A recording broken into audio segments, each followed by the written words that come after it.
Our passage today is coming from Exodus chapter 18, verses 13 through 26. So I invite you to follow along on the screens as the words are shown behind me, or your personal Bible, or listen to the word as it is read. So Exodus chapter 18, verses 13 through 26. Now the next day Moses sat as a judge for the people, and while the people stood around him from morning until evening, and when Moses' father-in-law saw all that he was doing for the people, he said, "What is this that you are doing for the people? Why do you sit alone while all the people stand around you from morning until evening?" Moses said to his father-in-law, "Because the people come to me to inquire of God.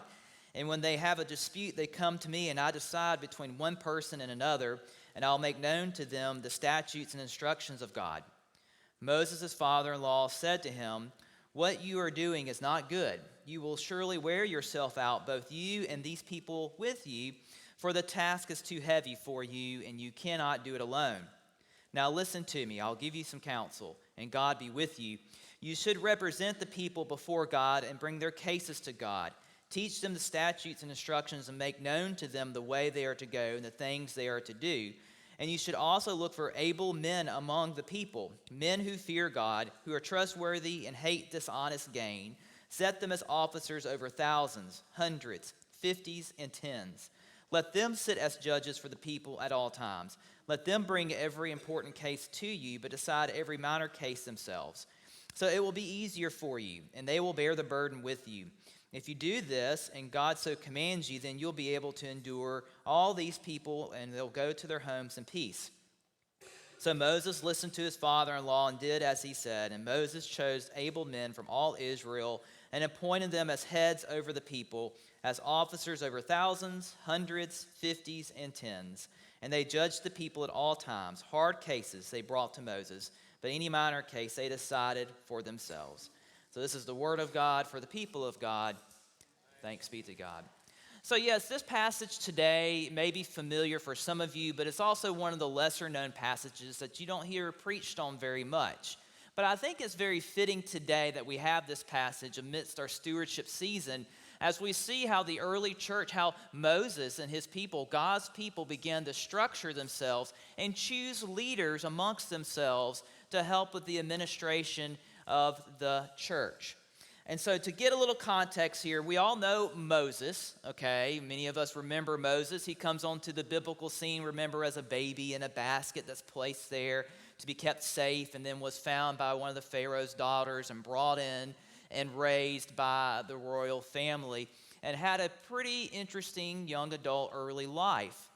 But as Moses is growing up with the Pharaoh's family, having a better life than his own people would have had, he noticed something one day as he was older. He noticed that one of the Egyptians was beating one of the Israelite or Hebrew slaves, and he got angry and killed the man. And then in his fear, he buried the body and ran off to the wilderness, okay, basically.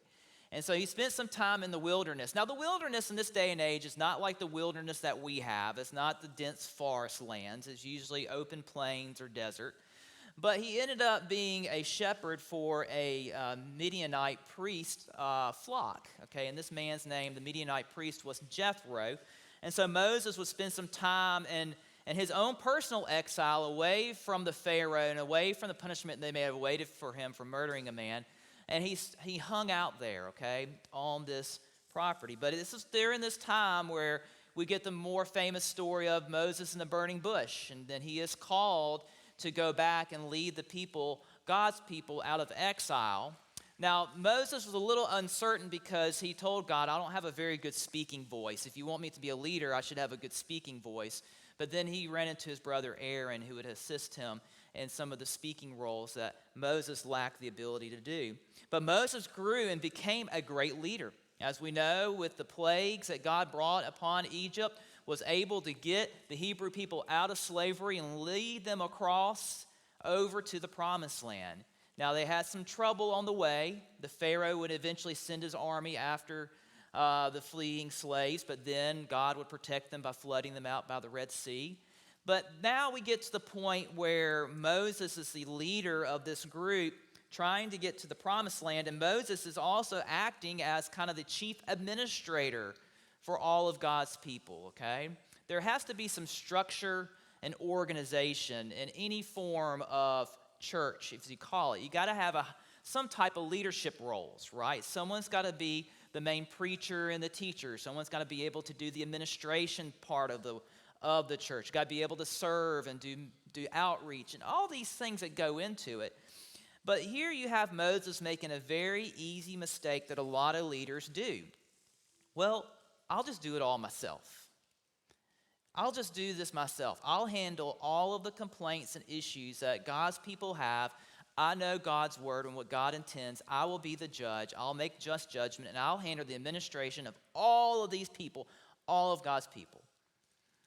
And when he did that, it was his father-in-law, Jethro, the man who he was a shepherd for, the man whose daughter that he married, okay, as Jethro, a wise priest, came to Moses, and this is the scene we get. He comes to Moses and sees all these people standing around him, okay? See all these people standing around him and then just watching and seeing Moses being the administrator of all of their disputes. And then Jethro approached Moses and said this.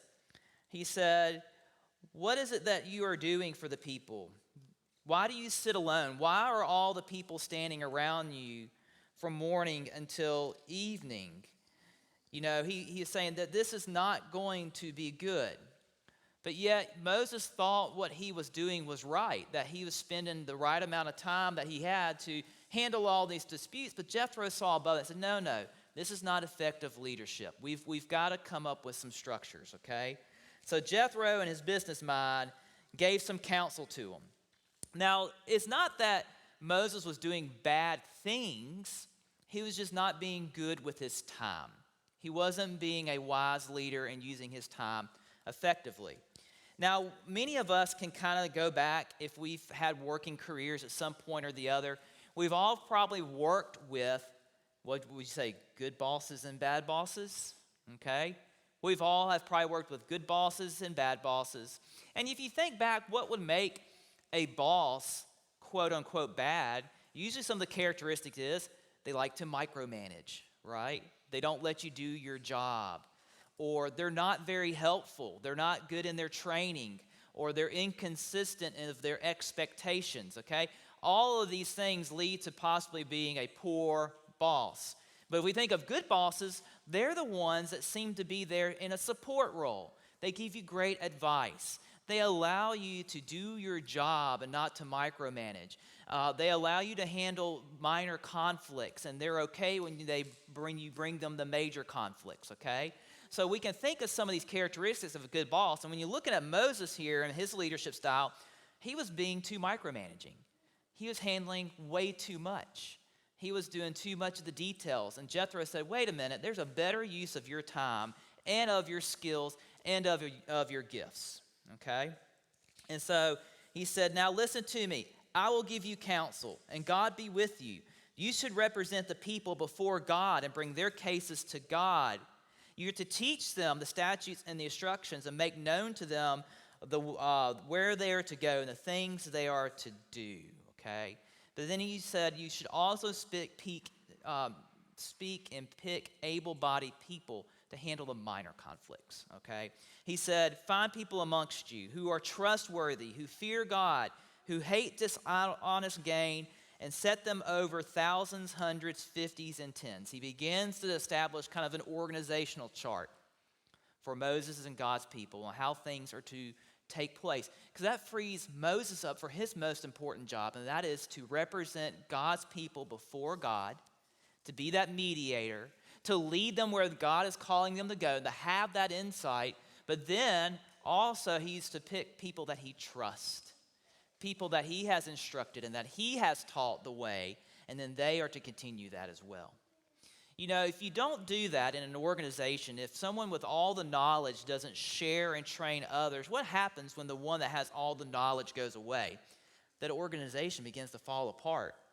They begin to run into problems that could have been avoided if they were trained and taught. And so Jethro notices, he said, if also for God's people to not get worn out and stand in line all day to hear your judgment, you enable other people to do that, It speeds up the process, but also you're training others to continue on after you are finished here. Okay? It's kind of the idea of some form of discipleship, right? Of how we as Christians bring new individuals into the fold, and then we teach them and train them, and then they go out and they make disciples, and they do the same. Okay? It connects us all in all that we do from the beginning times until now. And so Jethro did that. He went to Moses, he gave him counsel, okay? And he said for him to go out and establish this structure of leaders, okay? And so Moses listened to his father-in-law and did all that he said. He chose able men, people from Israel, appointed them as heads over others, over officers of thousands, hundreds, fifties, and tens. And they judged the people. But then they brought the hard cases to Moses, okay? But they decided the minor ones for themselves, okay? It's not good for one person to do it all. It's just not. You know, in our local church setting right now, it is impossible for one pastor to do all that they do, especially for a church this size or even larger. And so that's why a lot of churches today still establish themselves with preachers, but then they have many staff members and many lay members that also go out and do the work of God. They serve in leadership roles. Now, I don't know how much you know about the United Methodist Church, but man, we love a committee. We love committees upon committees, and we love to meet and have meetings, and it just goes on and on and on. And so what happens at St. Matthew's is not because of one individual. It's not really because of your clergy or even your staff members, but it's also a group effort of church members as well. One thing that I appreciate with the United Methodist Church is that when they get to make major decisions on the annual conference level and the general conference level, those decisions for the denomination are made with equal representation of your laity and your clergy. And they share that responsibility together as leaders of this church. And so with the United Methodist Church and the way it is structured, the denomination has a conference that meets once every 4 years. And it consumes of delegates from all around the world, from all of the annual conferences and central conferences in our denomination. It's truly a worldwide denomination, but they gather every 4 years. And in those times of gathering, it works very much like our American government system. The General Conference considers new policies and new theological issues, and they make decisions on that. And when they make their decisions, they put it in a book of discipline, and it will be titled The Year They Met. And that's the discipline, that is the structure and the statements of belief from the denomination for the next 4 years. But it is a joint effort of clergy and laity from around the world. Then every year in Mississippi and throughout, you have your annual conferences where they gather. And again, each annual conference is shared of leaders of equal laity and equal clergy that help administer that actual annual conference. And then you have your local churches that make up your annual conferences and your central conferences. And they too have their own leadership structures of laity and clergy. How many administrative committees does it take to run St. Matthew's United Methodist Church? How many administrative? I count 5, but there are other committees that do administrative work, but it's seasonal. But in our local church, we have a committee called the Staff Parish Relations Committee. That's your personnel committee of the church. They advise your bishop and your district superintendent on clergy. They also decide to hire and fire staff members. They are the ones that handle the personnel and clergy issues of a church. But it's a team of 9 people. It's a team of 9 people that are nominated and approved by this local church to serve in that role as leaders. We have a financial committee, as it says, it deals with all financials of the church. And there again is a committee of 9 voting members, okay? We have a board of trustees that handles all of your wonderful facility issues that you have that runs a larger church, but also the insurance and the liability part of it, and your maintenance staff. There's a lot that goes on right now. If you're feeling a little chilled in worship, you can thank your trustees for the new AC bought for the gym just recently, all right? They handle things like that.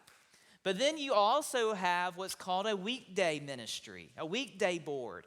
And that name may not be familiar for some of you, but that is, lack of a better word, is our it's our full-time child care that we offer here, but also after-school ministry that picks up all the elementary kids around us and brings them to church. But you have a weekday board that helps manage the weekday ministries of the church, okay? But then you have a leadership council, which is basically all of the chairpersons of your administrative boards, then all of the chair people of your ministries that you have, which we have tons of ministries.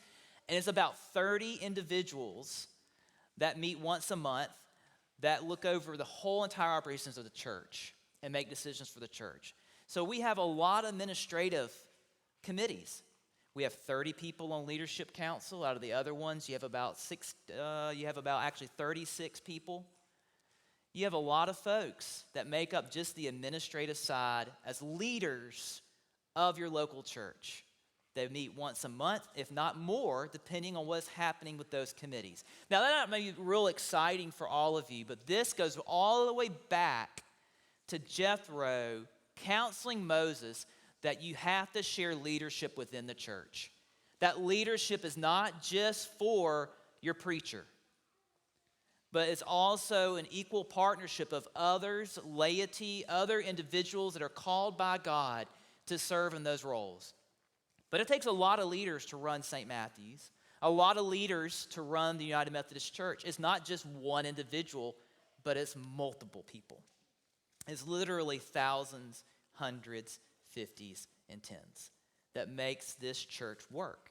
And many of us have no experience in those roles.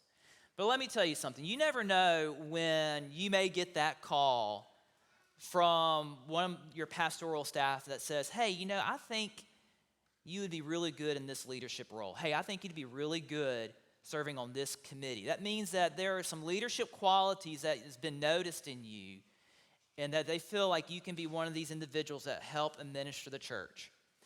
Actually, those calls are going out this week and next week, so just be ready in case you get a phone call. But it is important for us to pick laity, experience, and some that are brand new to come in and fill in these roles. But I remember before I became a pastor in the United Methodist Church, I was actually a member of this local church. And when I was in my 20s, which is very young, I was asked as a lay member to serve on the weekday ministry board. And so I did that because I was a school teacher and I had young children, so I can figure they picked me for that role because of my experience in my professional life and then my personal life.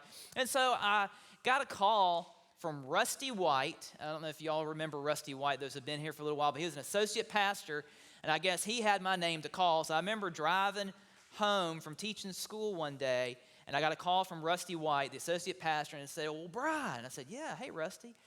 He's like, yeah, well, we just had nominations, which that's the group that picks all these roles. And he said, your name came up to be a member of the weekday ministry board. And I kind of knew a little bit of what that was. And all I remember was just saying like, okay, like in a quiz, like, okay. I didn't expect that to be a phone call. He took that as a yes. And he said, okay, great. You are serving on the first Mondays of the month. You meet on this day. Thank you. Click. I didn't even have a chance to say anything other than just okay. But yet, getting on that board really did motivate me and open my eyes to see what our churches need, what God churches need in terms of leaders to make this work. It just doesn't happen on its own. It takes all of us pulling together using the gifts that God has given us to help grow His church, to help administer His church. Church administration is very dear to my heart because my title is Associate Pastor of Intersection and of Church Administration. So I see a lot of the administrative work that goes on to this church, and it just doesn't happen with one person, but it happens with all of us pulling together. So never doubt yourself. Whenever you get that phone call, whatever day that may be, from one of your pastoral staff asking you to serve on a committee, definitely pray about it. We will not just assume an okay is a yes, I promise that, but we want you to pray about this because this may be a new opportunity for you to plug in a new way using your gifts to help God's church. We need faithful leaders in the church, and it's not just your pastors, but it's each and every one of you that is sitting here in this congregation. You have a life experience and a gift that's been given to you that you can use to better God's church. And so when you read this passage I think it really is fitting for our stewardship theme. Our stewardship theme is No Greater Love. And Sam Morris, who's our intersection chair, he served on SPRC before. He came and gave a little bit of a testimony on why he finds it important to be part of this local church, okay? Why he feels called to be here at St. Matthew's and serve St. Matthew's. And today we're looking at leadership, okay? What it takes for you to be a leader in the church and how this has been a long established tradition within the church to have multiple individuals serving in leadership roles. And so today, our guest speaker is going to be Casey Farmer. Now, Casey has been a member of this church for a while, but she has also served in multiple leadership roles on these committees. So I invited Casey to come today and share with us on why she serves on these committees and what she learns, and encourage you also to do the same. So I invite Casey forward now to share with us what it takes to be a leader.